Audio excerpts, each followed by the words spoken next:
റഷ്യയെ ഞെട്ടിച്ച ഉക്രൈന്റെ ആക്രമണം. റഷ്യയുടെ ആണവായുധങ്ങൾ സൂക്ഷിക്കുന്ന ഏറ്റവും പ്രധാനപ്പെട്ട എയർബേസായ ഈഗിൾ 2 എയർബേസിന് നേരെയാണ് ഉക്രൈന്റെ കനത്ത ഡ്രോൺ ആക്രമണം ഉണ്ടായത്. 100-ലധികം ഡ്രോണുകൾ ഒരേ സമയം റഷ്യയുടെ ഈഗിൾ 2 എയർബേസിനെ ആക്രമിച്ചു എന്നുള്ള വിവരങ്ങൾ പുറത്തു വരുന്നു. ആക്രമണത്തിൽ വമ്പൻ സ്ഫോടനങ്ങൾ ഉണ്ടായി എന്നും കിലോമീറ്ററുകൾ അകലെ വരെ സ്ഫോടനത്തിന്റെ അവശിഷ്ടങ്ങൾ ഉണ്ടായി എന്നും പ്രകമ്പനങ്ങൾ ഉണ്ടായി എന്നും വൻ തീപിടുത്തം ഈഗിൾ 2 എയർബേസിലുണ്ടായി എന്നും നിരവധി ബോംബർ ജെറ്റുകൾക്ക് വലിയ കേടുപാടുകൾ ഉണ്ടായി എന്നും ആണവ കേന്ദ്രത്തിന് നേരെയുള്ള വമ്പൻ ഭീഷണിയാണ് ഉക്രൈൻ നടത്തിയതെന്നുമുള്ള വിലയിരുത്തലുകളാണ് പുറത്തു വരുന്നത്. റഷ്യയെ അക്ഷരാർത്ഥത്തിൽ ഞെട്ടിച്ച ആക്രമണമാണ് ഉക്രൈൻ നടത്തിയത്. വെടിനിർത്തൽ കരാറിന് റഷ്യയുടെ വെടിനിർത്തൽ കരാർ നിർദ്ദേശത്തെ അംഗീകരിച്ചതിന് തൊട്ടു പിന്നാലെയാണ് ഉക്രൈന്റെ മിന്നൽ നീക്കം. ഇത് ലോകരാജ്യങ്ങളെ ആകപ്പാടെ ഞെട്ടിച്ചിരിക്കുന്നു. നിലവിൽ ഉക്രൈൻ ആക്രമിച്ച ഈഗിൾ 2 എയർബേസിൽ നിന്നും വലിയ ദൂരമില്ല മോസ്കോയിലേക്ക്. അപ്പോൾ ഏത് നിമിഷം വേണമെങ്കിലും മോസ്കോയെയും ഉക്രൈൻ ആക്രമിക്കാം. ഏറ്റവും പ്രധാനപ്പെട്ട ഉക്രൈന്റെ ആയുധങ്ങളായിട്ടുള്ള ഡ്രോണുകൾ ഉപയോഗിച്ചുകൊണ്ടുള്ള ആക്രമണമാണ് ഉണ്ടായത്. ഡ്രോണുകൾ ഉപയോഗിച്ചുള്ള ആക്രമണത്തിൽ ഇത്രയും വലിയ പ്രഹരശേഷി ഉണ്ടാകുമോ, ഇത്രയും വലിയ സ്ഫോടനം ഉണ്ടാകുമോ എന്നുള്ള ആശങ്കകളും റഷ്യ അടക്കം ഉന്നയിക്കുന്നുണ്ട്. ഈ ആക്രമണത്തിന് പിന്നിൽ മറ്റെന്തെങ്കിലും സാങ്കേതിക വിദ്യ ഉപയോഗിച്ചിട്ടുണ്ടോ? റഷ്യ ആകെ അന്തം വിട്ടിരിക്കുന്നു എന്നാണ് റഷ്യൻ മാധ്യമങ്ങൾ തന്നെ ഇപ്പോൾ പുറത്തുവിടുന്നത്.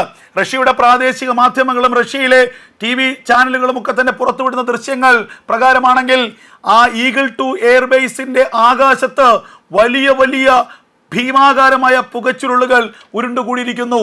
ഇപ്പോഴും ഈഗിൾ 2 എയർബേസിലെ തീ അണയ്ക്കാൻ കഴിഞ്ഞിട്ടില്ല എന്നുള്ള വിവരങ്ങൾ പുറത്തു വരുന്നു.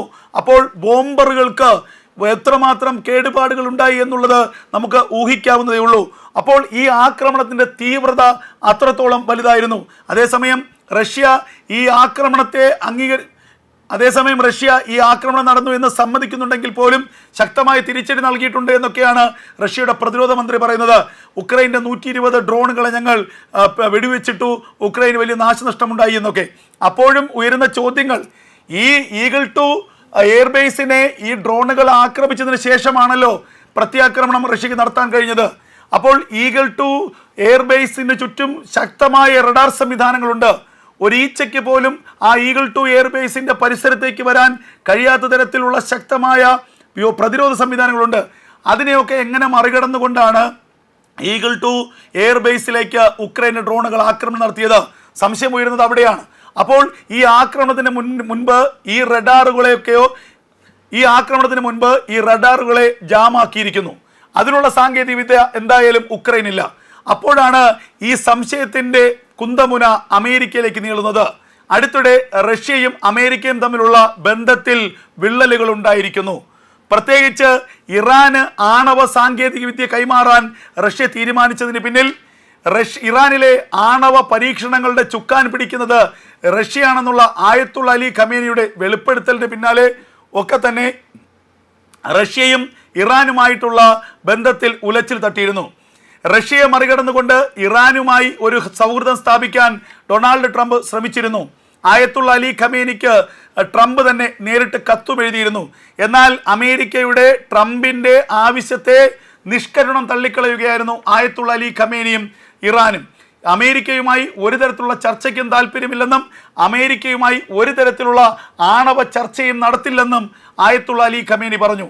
ഇതിന് പിന്നാലെ റഷ്യയുമായി കൂടുതൽ ബന്ധങ്ങൾ, കൂടുതൽ സൈനിക ഇടപെടലുകൾ, സൈനിക കച്ചവടം, ആയുധ ഇടപാടുകളൊക്കെ തന്നെ ഇറാൻ നടത്തുകയും ചെയ്തു. ഇതിന് പിന്നാലെയാണ് ഇറാനിലെ ആണവ പരീക്ഷണങ്ങളുടെ പ്രധാനപ്പെട്ട സൂത്രധാരന്മാർ റഷ്യയാണെന്നും ആണവ പോളിസിയും ആണവ ആയുധ നിർമ്മാണവുമായി ബന്ധപ്പെട്ട സാങ്കേതിക വിദ്യയും കൈമാറുന്നത് റഷ്യയാണെന്നുമുള്ള സൂചനകൾ പുറത്തു വന്നത്. റഷ്യയിലെ ആണവ ശാസ്ത്രജ്ഞന്മാർ, മിസൈൽ വിദഗ്ധർ അടക്കമുള്ള വൻ സംഘം പിന്നാലെ ഇറാനിലേക്ക് സന്ദർശനം നടത്തി. ടെഹ്റാനിൽ അവർ ആയത്തുള്ള അലി ഖമേനിയും ഇറാന്റെ പ്രസിഡന്റ് മസൂദ് പെഷസ്കിയാനുമായും ഒക്കെ ചർച്ച നടത്തുകയും ചെയ്തു. അപ്പോൾ അമേരിക്കയ്ക്ക് കാര്യം വ്യക്തമായി. റഷ്യ ഇറാനെ ആണവായുധം നിർമ്മിക്കാൻ സഹായിക്കുന്നു. റഷ്യ, ഇറാൻ, ഉത്തര കൊറിയ, ഈ ഒരു കൂട്ടുകെട്ട് വലിയ തോതിൽ വളർന്നു വരികയാണ്. ഇത് അമേരിക്കയ്ക്ക് ഇന്നല്ലെങ്കിൽ നാളെ വലിയ വലിയ ഭീഷണി ഉയർത്തുമെന്നുള്ള കാര്യം കൃത്യമായി അറിയാം. അവിടെയാണ് നിലപാടുകളിൽ നിമിഷ നേരം കൊണ്ട് മാറ്റം വരുത്തുന്ന ട്രംപിന്റെ അതിബുദ്ധി പ്രവർത്തിച്ചത്. അതുവരെ ഉക്രൈനെ ശത്രുപക്ഷത്ത് നിർത്തിയിരുന്ന ട്രംപ് വൈറ്റ് ഹൗസിൽ വെച്ച് ഉക്രൈൻ്റെ പ്രസിഡന്റ് സെലൻസ്കിയെ കുടഞ്ഞ ട്രംപ്, സെലൻസ്കിയെ ആട്ടിപ്പുറത്താക്കിയ ട്രംപ് പിന്നാലെ സെലൻസ്കിയെ കയ്യിലെടുക്കുന്നു. സെലൻസ്കിയിലൂടെ ഉക്രൈനിലൂടെ റഷ്യയ്ക്ക് വലിയ മുന്നറിയിപ്പ് നൽകുന്നു. റഷ്യയുടെ ഏറ്റവും തന്ത്രപ്രധാനമായ ഈഗിൾ 2 എയർബേസ് ആക്രമിക്കുന്നു. അതിന് ഉക്രൈന് നിർദ്ദേശം നൽകുന്നു.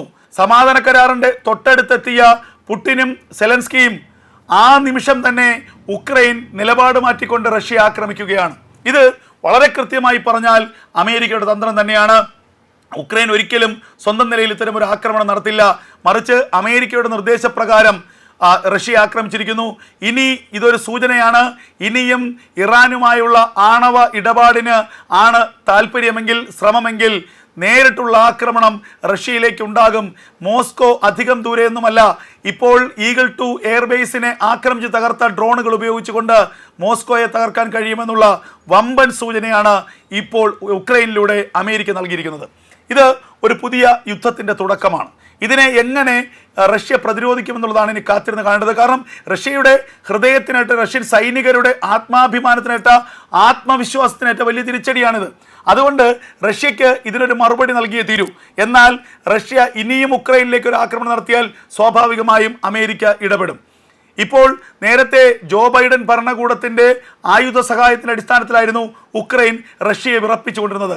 എന്നാൽ ബൈഡന്മാരെ ട്രംപ് വന്ന ശേഷം, ബൈഡൻ്റെ സൗഹൃദ രാജ്യമാണ് റഷ്യ, ബൈഡൻ പുടിൻ്റെ അടുത്ത സുഹൃത്താണ്. അതുകൊണ്ട് തന്നെ റഷ്യയെ സഹായിക്കുകയും ഉക്രൈന് ആയുധങ്ങൾ നൽകാതിരിക്കുകയും ഉക്രൈന് മേൽ വലിയ ഉപരോധങ്ങൾ ഏർപ്പെടുത്തുകയും ഒക്കെ ചെയ്ത് ഉക്രൈനെ ഒന്ന് ഒതുക്കി വന്നതായിരുന്നു. റഷ്യയെ കൂടുതൽ കരുതലോടുകൂടി റഷ്യയ്ക്ക് വേണ്ടത്ര പ്രാധാന്യം കൊടുത്തുകൊണ്ട് ട്രംപ് മുന്നോട്ട് വരികയായിരുന്നു.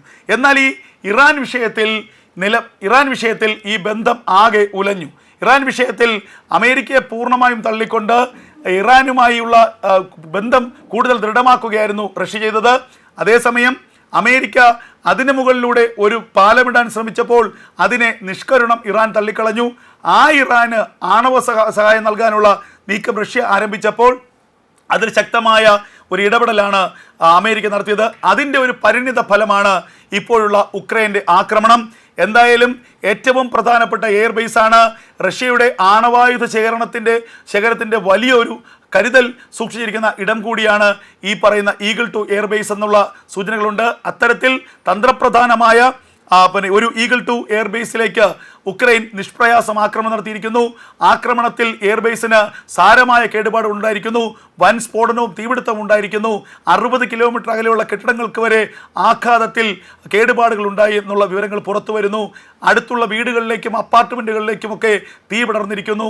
നൂറുകണക്കിന് ആളുകൾ, സൈനികർ കൊല്ലപ്പെട്ടു എന്നുള്ള പ്രാഥമിക വിവരമാണ് പുറത്തു വരുന്നത്. എന്തായാലും റഷ്യയെ ഞെട്ടിച്ച് ഉക്രൈൻ്റെ മിന്നലാക്രമണമെന്ന് ഉറപ്പിച്ചു പറയാം. എന്നാൽ ഈ മിന്നലാക്രമണത്തിന് പിന്നിൽ അമേരിക്കയുടെ കൈകളുണ്ട് എന്നുള്ളതാണ് പുറത്തു വരുന്ന ഏറ്റവും പ്രധാനപ്പെട്ട വിവരം.